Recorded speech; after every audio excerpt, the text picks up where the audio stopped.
Good morning class. Welcome to all in your e-classes. I hope you are fine. Today I will start chapter 5th शब्द। आज हम Hindi language में chapter 5th शब्द के बारे में पढ़ेंगे। जब सारवान ध्वनि समूह कोई अर्थ दे तभी वह शब्द बन जाता है। आप इन सबको पहचानते हैं और इनके नाम भी बता सकते हैं। आपने कहा शेर। शेर का ध्वनि समूह है शे, ए, रा, आ। शेर सारवान ध्वनि समूह है, इसलिए पहचानते ही बोल दिया जाता है और बोलते ही पहचान लिया जाता है। ऐसा ही प्रत्येक व्यक्ति, वस्तु, स्थान आदि के साथ होता है। परिभाषा। ध्वनियों के मेल को शब्द कहते हैं जिसका कोई अर्थ हो। बताइए, यदि शेर को नगम या रबद या ऐसे ही किसी नाम से पुकारा जाए तो क्या आप इसे शेर समझेंगे? नहीं, क्योंकि रगम या रबद सारवान ध्वनि समूह नहीं है।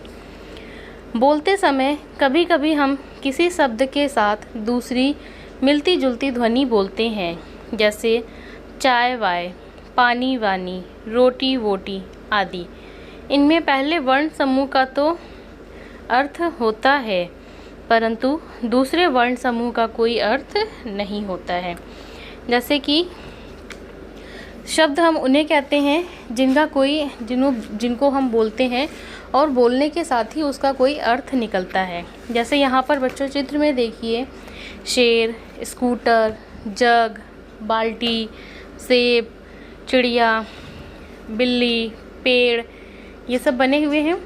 तो जब कभी आप शेर का नाम लेते हैं तो आपके माइंड में एक शेर की पिक्चर आ जाती है कि शेर इस तरह होता है, या जब आप शेर का चित्र देखते हैं तो भी आपको समझ में आ जाता है कि ये शेर है। इसी तरह अगर हम शेर को कोई दूसरे नाम से बुलाएं, जैसे नगम या रबद, तो क्या आपको समझ में आएगा? नहीं आएगा, क्योंकि आप शेर को शेर के नाम से ही जानते हैं। शेर को लिखने के लिए हम शा, ए, रा और आ, इन चार वर्ण को मिला के एक शब्द बनाते हैं, जैसे कि शेर। शब्द की परिभाषा क्या होती है? ध्वनियों के ऐसे मेल को, यहाँ पर बच्चों थोड़ा सा आप सही कर लीजिएगा, यहाँ पे मोल लिखा हुआ है, यहाँ पर मेल होगा, वहाँ पे एक ही मात्रा, ये प्रिंटिंग मिस हो गई है जिसकी वजह से गलत लिखा हुआ है, तो इसको आप सही कर लेंगे। ध्वनियों के ऐसे मेल को शब्द कहते हैं जिसका कोई अर्थ हो। यानी कि जब ध्वनियों के या वर्णों के ऐसे मेल को हम शब्द कहते हैं जिसका कोई अर्थ हो। जैसे कि आपका नाम है, आपका जो भी नाम है, तो क्या होता है, उस नाम का एक अर्थ होता है, तो उसे हम क्या कहते हैं? शब्द कहते हैं। कभी कभी हम कोई शब्दों को बोलते हैं तो उसके साथ एक उसका सहायक शब्द भी जोड़ लेते हैं, जैसे उसी से मिलता जुलता हुआ, जैसे चाय वाय, पानी वानी, रोटी वोटी। इस तरह के शब्दों आप घरों में भी तो यूज़ करते होंगे कभी कभी, ठीक है। फिर नेक्स्ट देखिए, टर्न द पेज।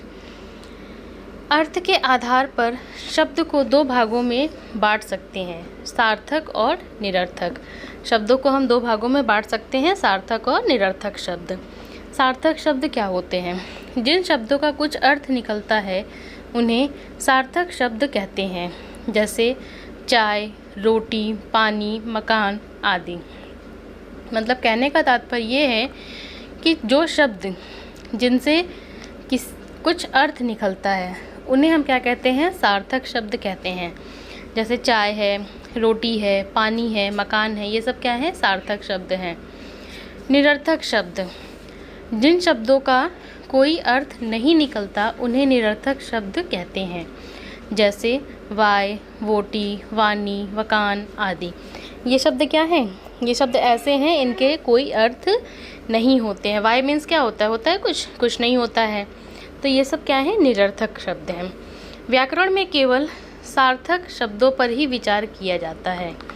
अनेक निरर्थक शब्द सार्थक शब्द के साथ प्रयुक्त होने पर सारवान हो जाया करते हैं तथा उनका अर्थ आदि और कुछ से लगाया जाता है, परंतु वे स्वतंत्र रूप से अपना कोई अर्थ नहीं रखते हैं।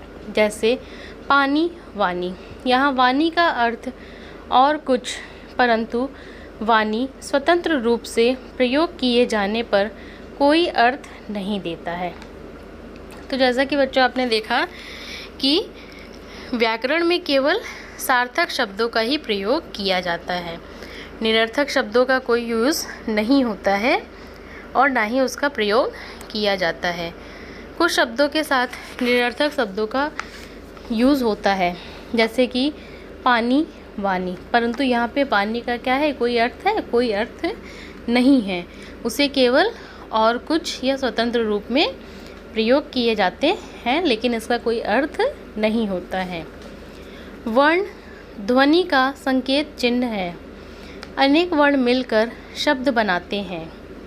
अर्थ रखने वाले शब्द सार्थक शब्द होते हैं। जिनका कोई अर्थ नहीं होता वे निरर्थक शब्द होते हैं। तो इस प्रकार आपने बच्चों देखा शब्द की परिभाषा। शब्द कितने प्रकार के होते हैं? 2 प्रकार के होते हैं, सार्थक और निरर्थक। सार्थक मतलब जिनका अर्थ होता है और निरर्थक जिनका अर्थ नहीं होता है। आई होप आपको ये चैप्टर अच्छे से समझ में आ गया होगा। Thank you class.